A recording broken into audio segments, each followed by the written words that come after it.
At a major industry gala, my stepfather slapped my back and said, "She's got drive but not direction." Everyone laughed loudly. Over 20 silent years I amassed power in secret, becoming chair of every board he ever wanted to control. When his final bid for a legacy-building naming failed, I was the one who cast the deciding vote. His name was rejected publicly. His dreams of a lasting legacy turned to dust. No statue, no building, no scholarship, just an obituary mentioning career setbacks as his only mark left behind. I was 23 the night it happened, fresh out of grad school, still dressing like I was trying too hard, and walking into rooms I didn't yet understand. It was a major industry gala in New York. All the top names in logistics, transportation, and national infrastructure were there. My stepfather, Alan Traeger, had been a keynote speaker. He was someone people listened to. Someone people laughed with. Or at least laughed when he told them to. I'd just gotten a job, my first real one. Entry-level program coordinator at a regional development nonprofit. It was small, but it felt like a good start. I was proud. The event was in full swing. I remember I was talking to a few people near the bar, trying to explain the work our organization was doing in underserved transit zones. I was awkward, I know that now. A bit overeager. Still believing that enthusiasm was enough. Alan came over, a drink in hand. He grinned at the group, clapped me on the back, and said it like it was just a joke. "She's got drive but not direction." Loud enough for everyone to hear. Sharp enough to cut the air. Everyone laughed. Loud. Someone repeated it like it was clever. A guy nearby muttered, "That's brutal," while still smiling. Alan winked at me like it was all in good fun. Then he walked away. I stood there, smiling through it, pretending it didn't land the way it did. Pretending my face wasn't burning. That night, he didn't just make a joke. He branded me. He made sure that when people thought of me, they thought of failure. Chaos. A car with no steering wheel. And it worked. I didn't get a call back from the 2 execs I'd met that night. I was quietly pushed off 2 work groups by the end of the month. I didn't hear it said outright, but I knew what people thought. "She's not serious. Not someone to invest in." I packed up my little desk a week later. I left New York 2 weeks after that. I didn't tell anyone where I was going. Not my coworkers. Not even my stepfather. Especially not him. I moved to Chicago. Rented a 1-bedroom in Wicker Park before it got expensive. I didn't have a job lined up. Just a spreadsheet of companies I wanted to work for. And a file of every comment Alan ever made about the industry. I read everything. Attended public meetings. Followed trade news like it was the stock market. Eventually, I got a job at a mid-sized logistics firm. Entry-level again. I didn't talk about my background. I didn't use the Traeger name. I went by my mom's maiden name, Connolly. No one made any connection. Alan never mentioned me in public, and I made sure to return the favor. I kept my head down. Watched how people moved in meetings. Watched who talked first, who others listened to, who was ignored. I took notes, mental and literal. I became someone who fixed things quietly. I stopped hoping for recognition. That was the key. Alan wanted attention. I wanted power. Real power. The kind that doesn't make headlines. The kind that lives in rooms behind closed doors. And over 20 years I got it. By the time I was 45, I sat on 5 different boards. 2 were in education. 1 in national infrastructure. The last 2 were niche transportation think tanks with high-end donors and low public visibility. All the kinds of places Alan had tried to wedge his name into over the years. He'd shifted from executive roles into philanthropy. Less about leading, more about being remembered. He started the Traeger Foundation and launched 5 different initiatives under his name. Most of them went nowhere. He came sniffing around the boards I was on more than once. He never knew I was there. That's how invisible I'd made myself to him. Once, when he pitched a tech program for high school logistics students, I was in the back of the conference room. He gave the usual Traeger charm routine. Handshakes, jokes, old war stories. Then came the vote. The chair looked toward me. I shook my head. "He's not a stable partner," I said. "He has a history of short-term funding and long-term demands." Proposal denied. Alan walked out with a tight smile and red ears. Still didn't see me. Still didn't know. But the big one, the final kill, was Traeger Hall. He'd been working on that legacy project for years. A $30 million multi-use building at Westlake University. Classrooms, labs, and most importantly, a big name on the front. His name. Alan had gone to Westlake as a young man. Started as a clerk. Always said it's where he found himself. He pitched the building as a thank you. A full circle moment. He pledged $10 million up front.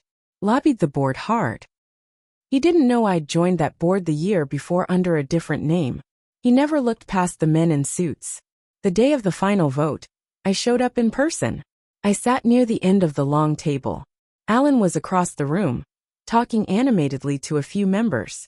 He looked older, thinner, a little slower, but still smiling that same sharp smile. He froze when he saw me. I hadn't changed my face. Just my name. The room went quiet. Alan looked at me. "Is this or you?" I didn't answer. He gave his pitch. Talked about legacy. About impact.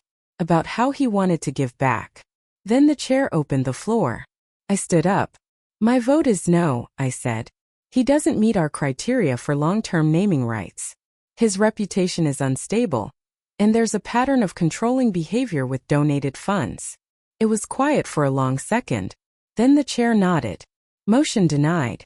Alan didn't leave right away. After the vote, most people filtered out with their usual forced smiles and empty small talk, avoiding eye contact with him. He just stood there, hands hanging at his sides, not even trying to fake composure anymore. I gathered my bag, smoothed my blazer, and turned to leave. "Wait," he said, voice low, hoarse. I paused in the hallway outside the boardroom. Let him catch up. You planned this," he said. I met his eyes. 20 years, I replied. "What do you think?" He stared at me. I was joking. "That night. You know that, right?" "Yeah," I said. "I know. That's what made it worse." He tried to defend himself. Tried to talk about how he built something from nothing, how I should understand the pressure of having to maintain image, control rooms, shape narratives. He rambled about legacy, about perception. I let him talk. I didn't say a word. Just watched his hands shake a little as he spoke. Before he left, he asked, "Why not just forgive me?" That one made me pause. I wanted to. For a long time I did. Every year that passed, I thought maybe I'd let it go. But each time I saw his name in another headline, another building proposal, another charity photo op, I felt that old burn. He wanted to be remembered. And all I ever wanted was to be taken seriously. It didn't stop there. 2 weeks after the vote, Alan launched a PR campaign. Articles popped up in 3 trade publications. Visionary philanthropist snubbed by elite university.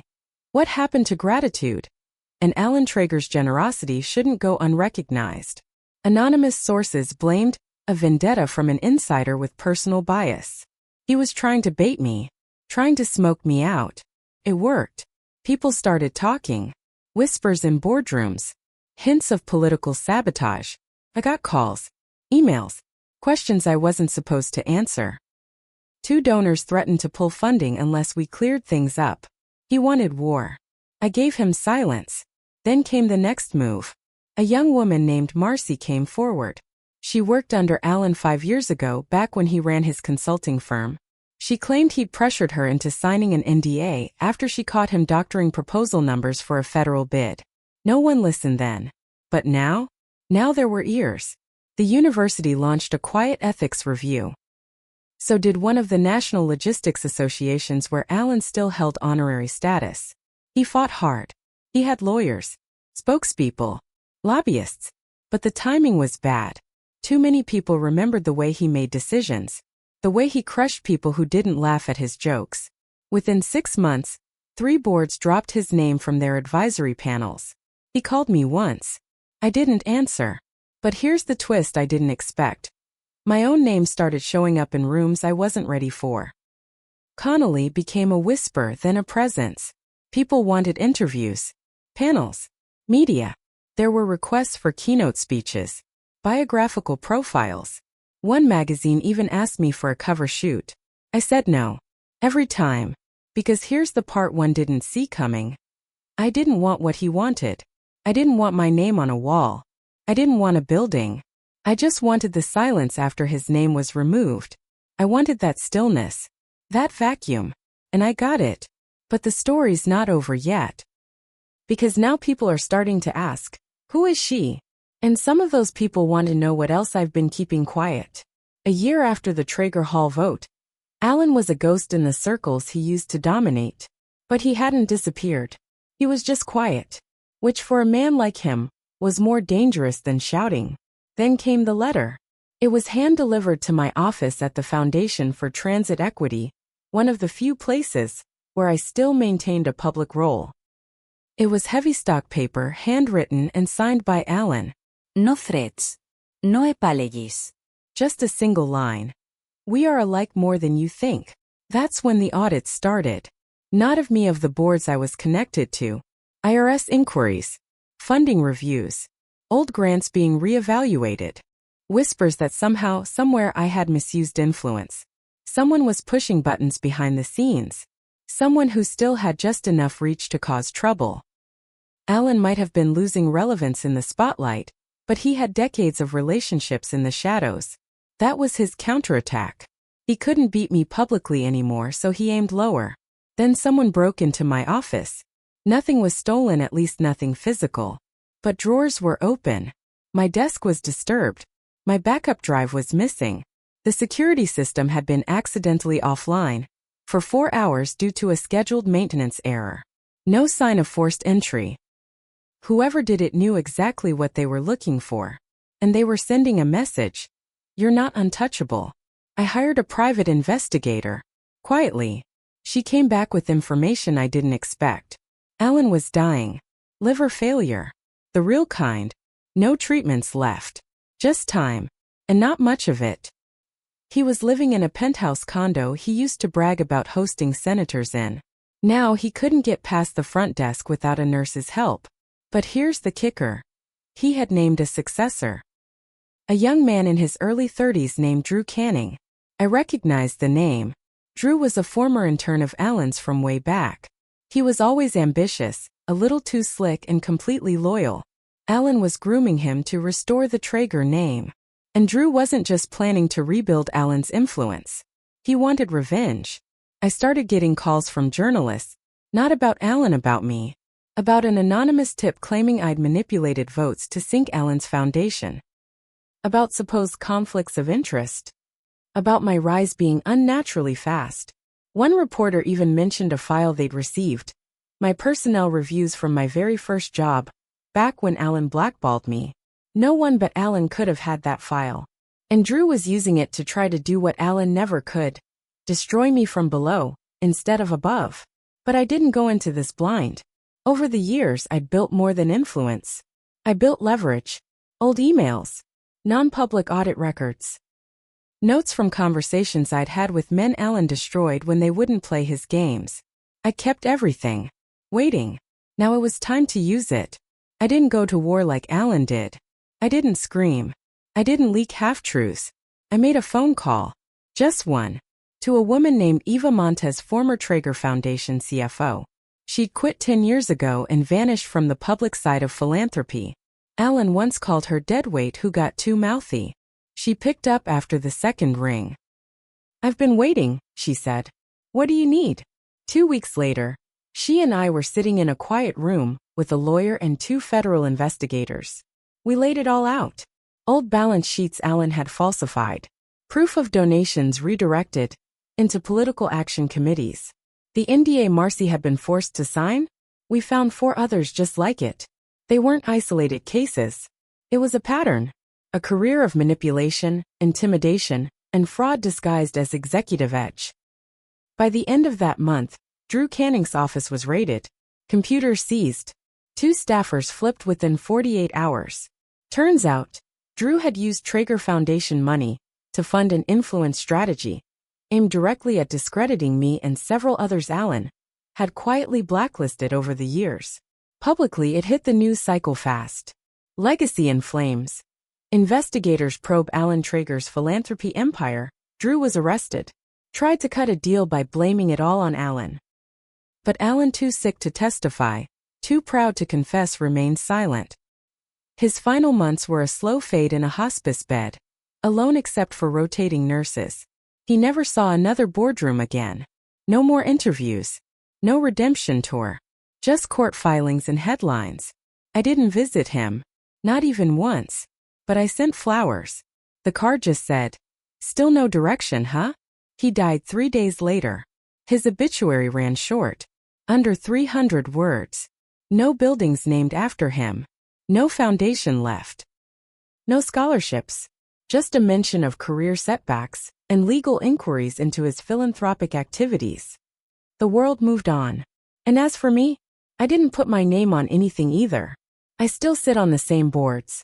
Still answer emails. Still take meetings. But now people listen a little closer when I speak. Not because I'm famous. Because they don't know how I got here. And they're a little afraid to find out. Alan wanted statues. I left him dust. And that's enough.